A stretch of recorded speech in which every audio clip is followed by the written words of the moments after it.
بسم اللہ الرحمن الرحیم۔ زندگی اور استاد بہت کچھ سکھاتے ہیں، فرق صرف اتنا ہی ہے، استاد سبق دے کر امتحان لیتا ہے اور زندگی امتحان لے کر سبق دیتی ہے۔ ہر تباہی کے لیے کسی کی بددعا ضروری نہیں ہوتی، کسی کا صبر بھی آپ کو تباہ و برباد کر سکتا ہے۔ آزمائش کتنی ہی طویل کیوں نہ ہو، صبر کے صلے ہمیشہ خوبصورت ہی ہوتے ہیں۔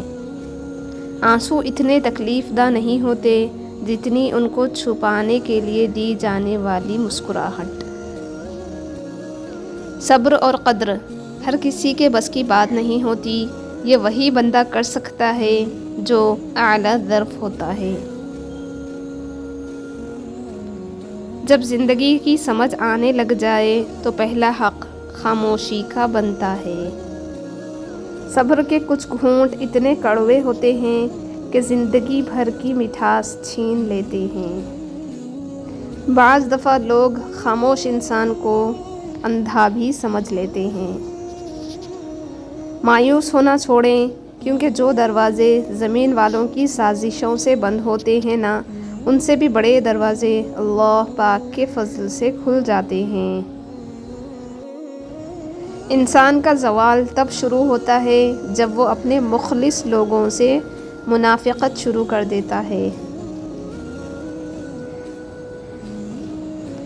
کم ترین علم وہ ہے جو زبان پر رہے، اور بلند ترین علم وہ ہے جو کردار سے ظاہر ہو۔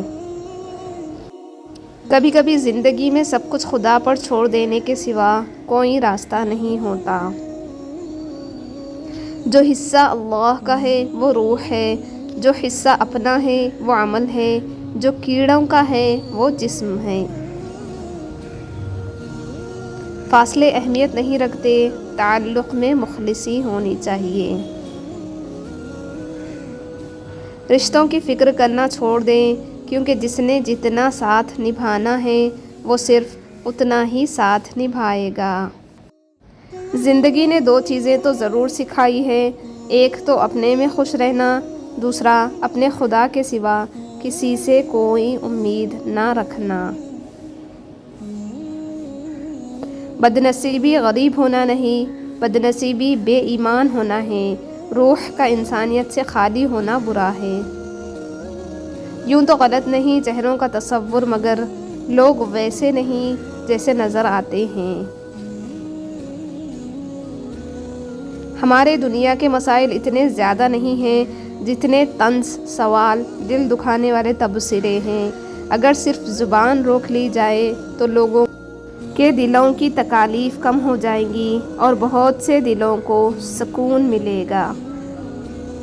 اگر ہمارا اخلاق صرف من پسند لوگوں کے لیے اچھا ہے تو ہم صرف موقع پرست ہیں، خوش اخلاق نہیں۔ لفظوں کے زخم جھیلنے کے بعد بھولنے کا فن یا تو پاگل کو آتا ہے یا کامل کو۔ ڈگریوں میں سب سے اعلیٰ ڈگری حافظ قرآن کی ہے۔ دوست، کتاب، راستہ اور سوچ اگر غلط ہو تو گمراہ کر دیتے ہیں۔ وہ ایک انگلی جو مشکل وقت میں آپ کے آنسو پوچھتی ہے، ان 10 انگلیوں سے بہتر ہے جو آپ کی کامیابی پر تالیاں بجاتی ہیں۔ زبردستی کسی پر مسلط ہونے سے لاکھ بہتر ہے کہ اپنی ذات کے ٹوٹے ہوئے ٹکڑے اٹھائیں اور الگ ہو جائیں۔ انسان بہت ہی سخت جان چیز ہے، جس بات کا تصور بھی برداشت نہیں کر سکتا، جب وہ حقیقت بن کر ٹوٹ پڑتی ہے تو چپ چاپ برداشت کر لیتا ہے۔ کچھ لوگوں کی مثال اس قلم کی جیسی ہوتی ہے، دل کے اوپر بھی جگہ دے دو پھر بھی نقصان دیتے ہیں۔ لوگ چاہتے ہیں کہ ہم ان کی امیدوں پر پورا اتریں، مگر ان سے کبھی کوئی امید نہ رکھیں۔ ہمیشہ مخلص رہیں، آپ کی موجودگی وقتی ہو سکتی ہے، مگر کردار اور رویے دائمی اثرات چھوڑ جاتے ہیں۔